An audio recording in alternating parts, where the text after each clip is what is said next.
Hey, I'm Mike Gilliam, and welcome to Let It Rip. We continue to work remotely in an effort to stay safe in the midst of a resurgence of the coronavirus pandemic. After a long and bitter campaign, the votes have been cast, and we can at least say that part of the process is behind us.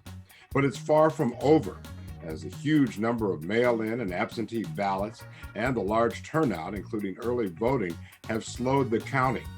Initially, the Democratic nominee, Joe Biden, voiced confidence and urged patience until all the votes are counted, while President Trump declared victory and called for the counting of votes to end. Welcome to Let It Rip.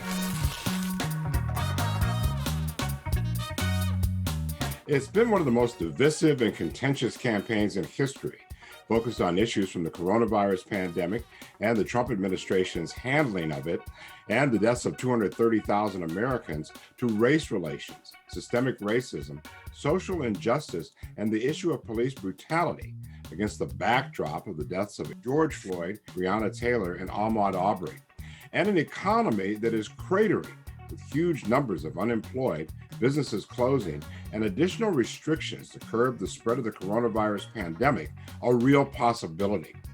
So what got us here? What led up to the results of the election? Here to discuss it all, we have a great panel. Former Bronx Borough President and mayoral candidate Adolfo Carrion Jr., former State Assemblyman Adam Clayton Powell IV, Senior Legislative Policy Analyst for the New York City Council, Khalima Johnson, and Political Science Professor at Hunter College and the Graduate Center at CUNY, Charles Tien. Welcome to all of you. Charles, let's start with you. What do you make of this election? It's a historic election. It's an unusual election. It's an election in a pandemic, as you mentioned, and it's an election in a divided country. And I think we're seeing the results of that division. Democrats, I think, are disappointed with what they're seeing so far, and it's a surprising, I'd say, a surprising night. Mm-hmm. How about you, Adolfo? We thought there would be a repudiation of the voice and the leader of the birther movement, who became president of the United States after the first Black president in our history.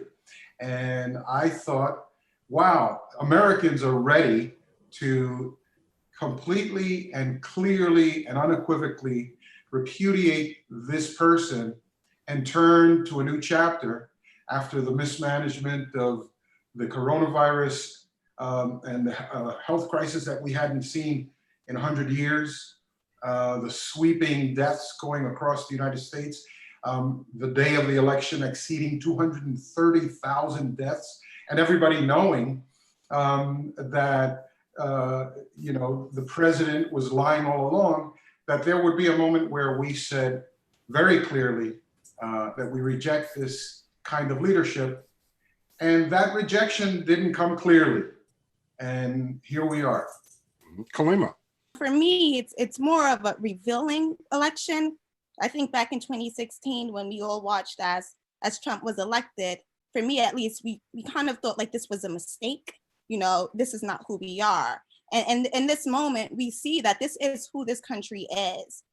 We're seeing that Trump is winning in places we thought wouldn't be possible, especially considering that he showed us who he is throughout these past 4 years, that he is racist, he fails to denounce the KKK, and all of the things that has transpired. And I kind of felt like that at least white women would turn out in ways for Biden or in opposition for Trump.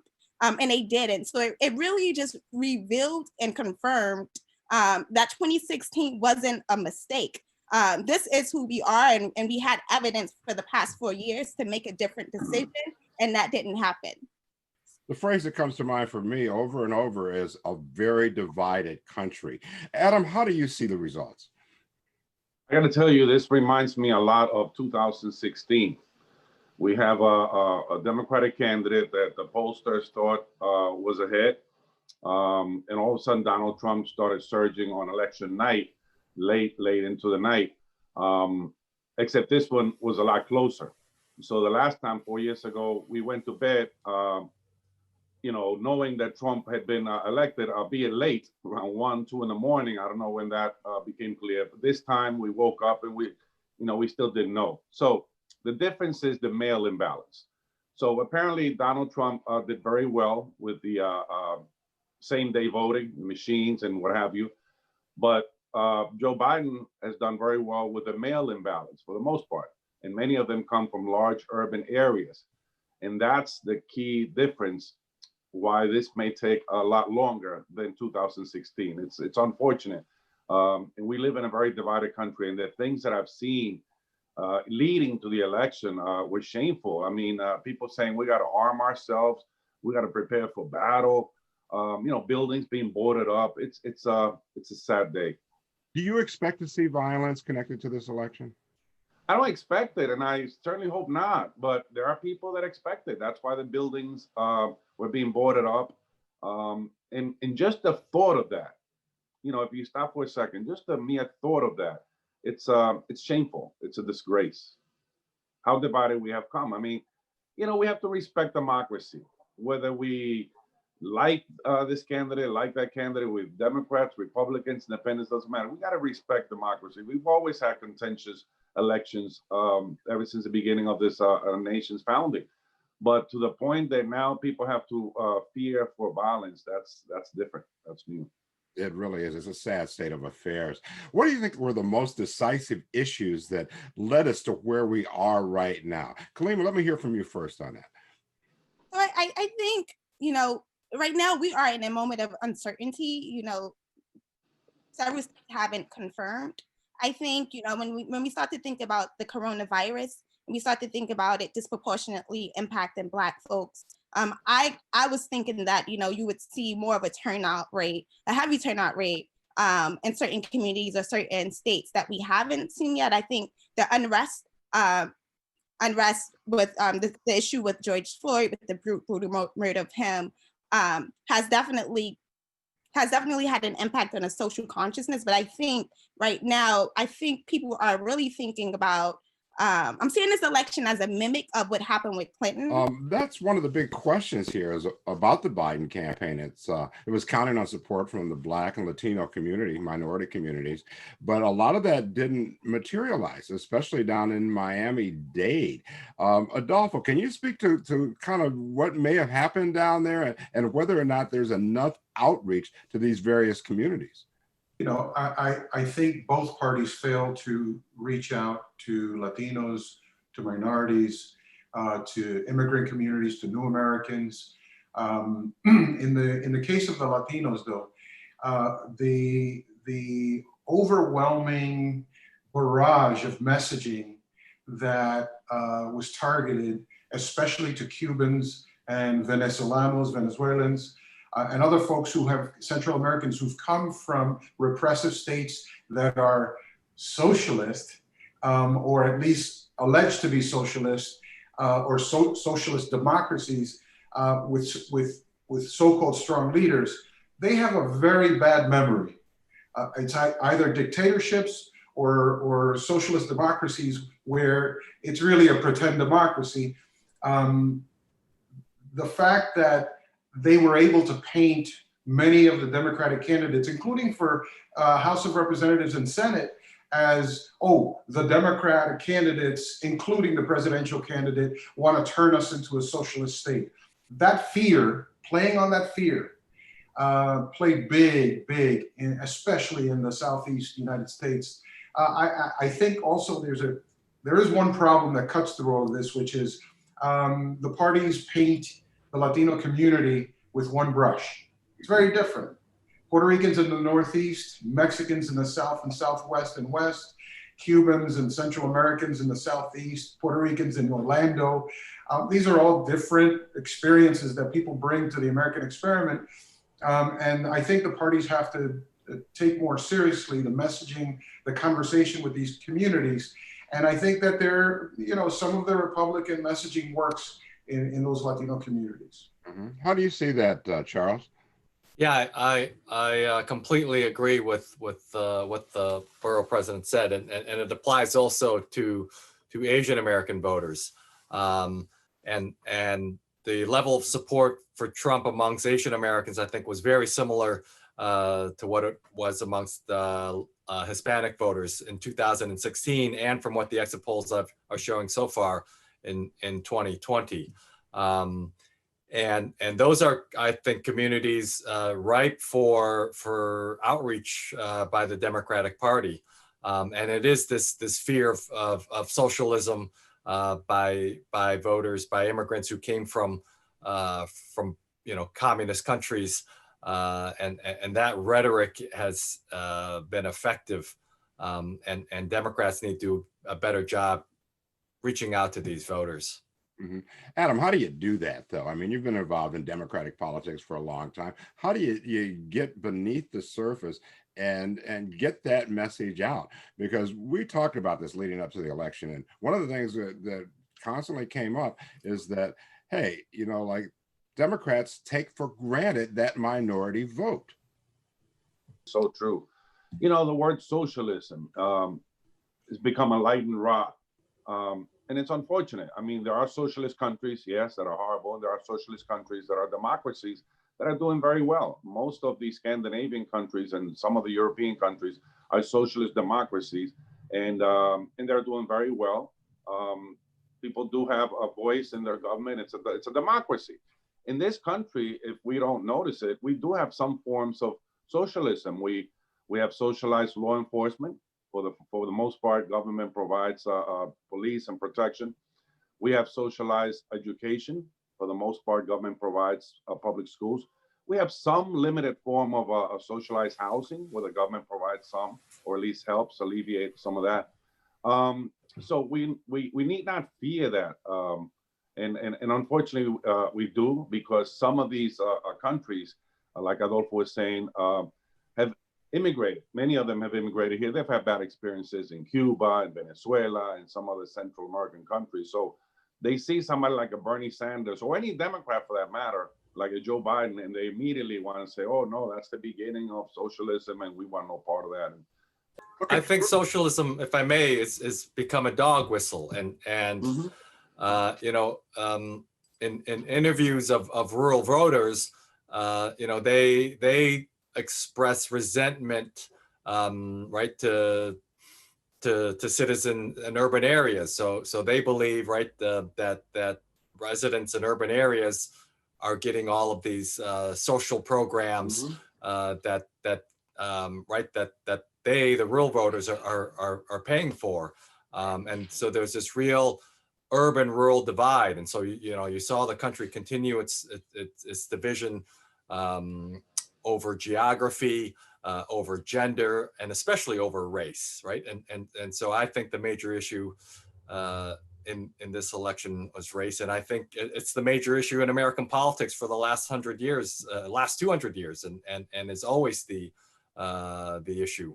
Yes, it has. Okay, we're going to take a short break. When we come back, we'll take a look at the path forward following an extremely contentious election in a very divided country. I'm Mike Gilliam, and this is Let It Rip. You're watching CUNY TV, the City University of New York. Welcome back to Let It Rip. I'm Mike Gilliam. We're dissecting the election and the path forward with senior legislative policy analyst for the New York City Council, Kallima Johnson, political science professor at Hunter College and the Graduate Center at CUNY, Charles Tien, former Bronx Borough President and mayoral candidate, Adolfo Carrion Jr., and former New York State Assemblyman, Adam Clayton Powell. There's one thing that we've learned over the last 4 years, and especially on election night, it's that we live in a much more divided country than we might have realized during the Obama years. Adam, what do you expect now? It's hard to expect anything, Mike, in this crazy environment. I mean, how do we go from the first historical African-American president, family man, nice guy, the way he speaks, the way he carries himself, how do we go from that to somebody as much in your face, disrespecting people sometimes? That's his MO, Donald Trump. And how do we go from one to the other? It's hard to figure. I mean, this country, the only thing I can think of is it's really like two countries, the tale of two countries. And it's hard to figure out the future. It really It is. may be the most divided time since the Civil War. I mean, It is indeed. It is indeed. Again, as I mentioned before, to see that businesses have to board up and people feel the need to arm themselves for battle, it's ridiculous. It's a shame. Adolfo, if Joe Biden assumes the presidency, but he has a Republican Senate, how does he govern?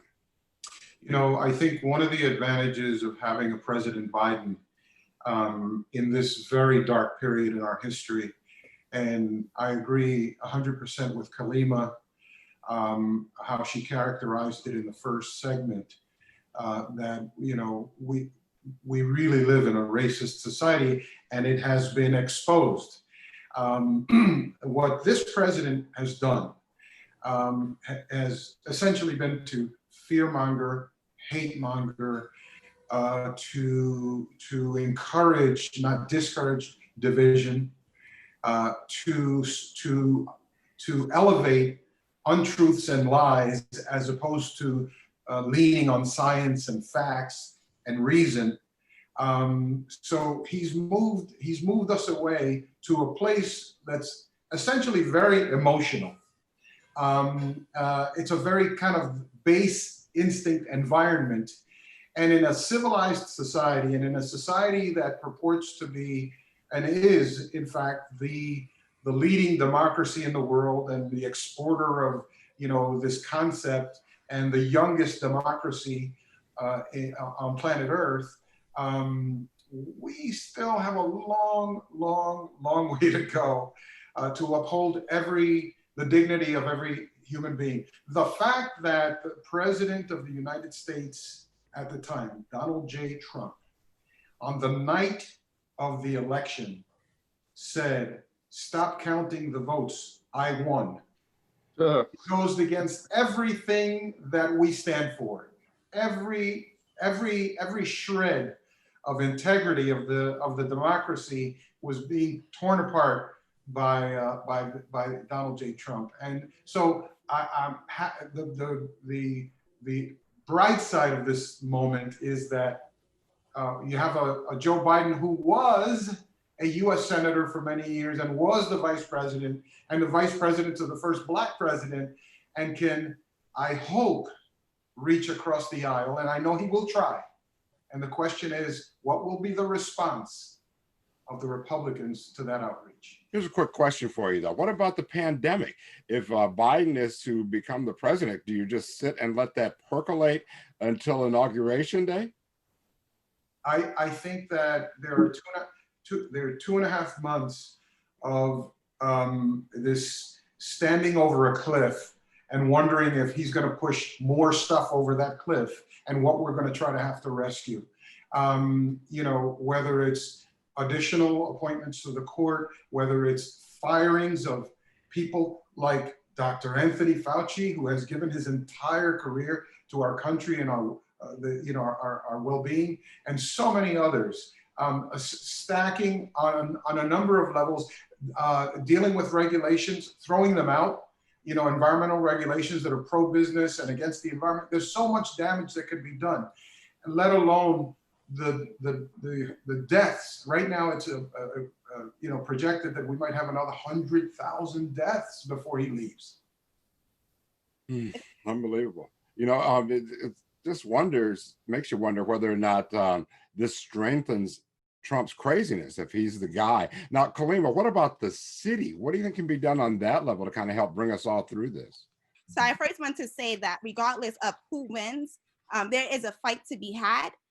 We see, you know, we realize Joe Biden's track record when it comes to criminal justice reform. We see that in a moment of crisis, when you balance the nuance of race and Black Lives Matter, you see that Joe Biden, while Kamala Harris is a Black woman, he selected a prosecutor to be his running mate. So I do want to just name the fact that we will have to fight regardless of who wins. We are selecting, my opinion, the better of two evils. And I wanted to just make that clear, in my opinion, for this conversation. I think when we're thinking forward beyond just what's happening locally, it is imperative to really grapple with the conversation of socialism, which we've had in the first segment, and the fact that you're seeing another generation of young people identify as socialists.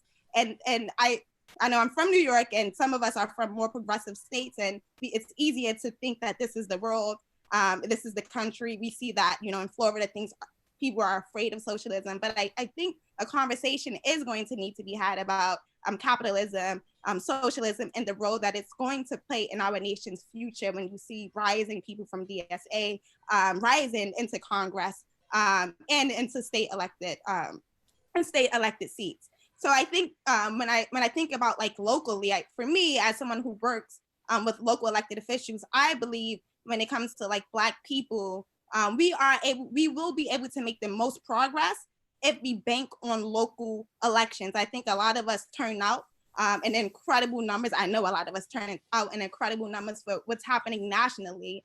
But locally, we have issues. We have people right in our periphery that we can grab at to address the gentrification that's happening in our communities, the educational equities that's happening. So I think locally, if we were able to provide that base of turnout, of distinguishing the difference between Democrats, because we have Democrat socialists, we have Democrats who are sellouts. So I think, how do we, for me, it's like the conversation of like, how do we keep this same energy that we bring every 4 years, and how do we bring that to on a local scale every year when there's election that's happening in your town? Professor, where do we go from here?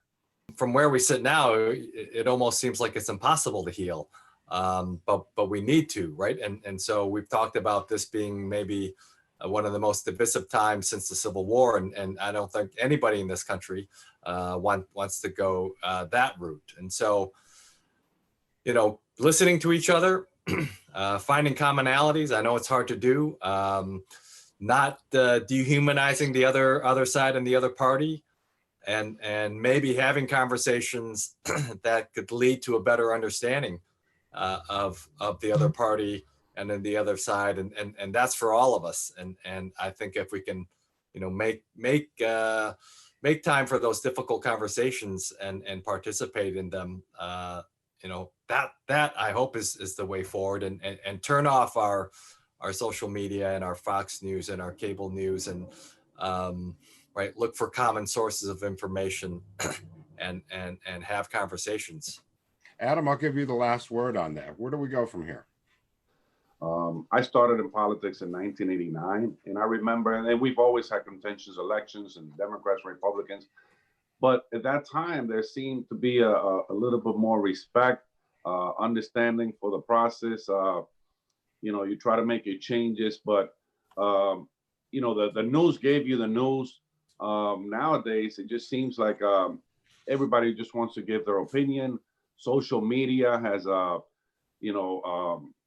increased the rhetoric, and it just seems like people don't keep their word anymore. I mean, like I said, 30 years ago, you kept your word. You told somebody something, you would do it.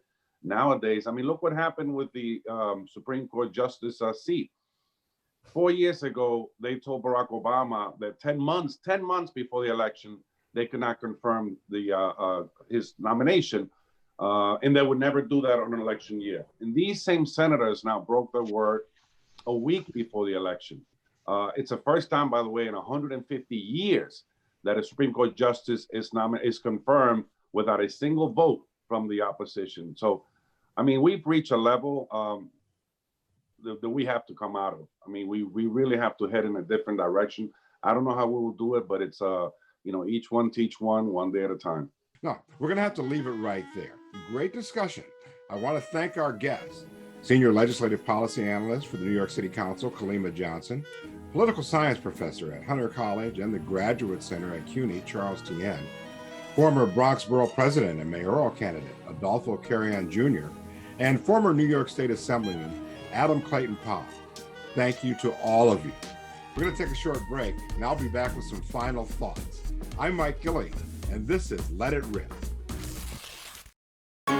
You're watching CUNY TV, the City University of New York. Welcome back to Let It Rip. I'm Mike Gilliam. Now for some final thoughts. So, what did we learn from the campaign and election of 2020? I think first and foremost, we learned that we live in a very divided country, divided along economic lines, conservative versus liberal, divided by racial issues, policing, and more. All of the division has been amplified by our politics, and it promises to be even more emotional in the days and weeks to come before the inauguration.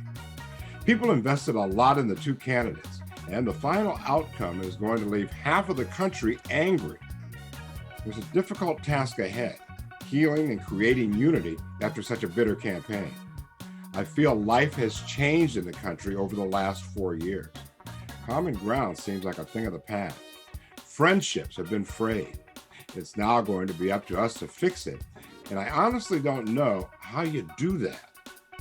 Maybe the first step is for all of us to take a step back, take a deep breath, and think about how each of us can help with the healing, and then act, as opposed to gloating about the outcome of the election and continuing to divide.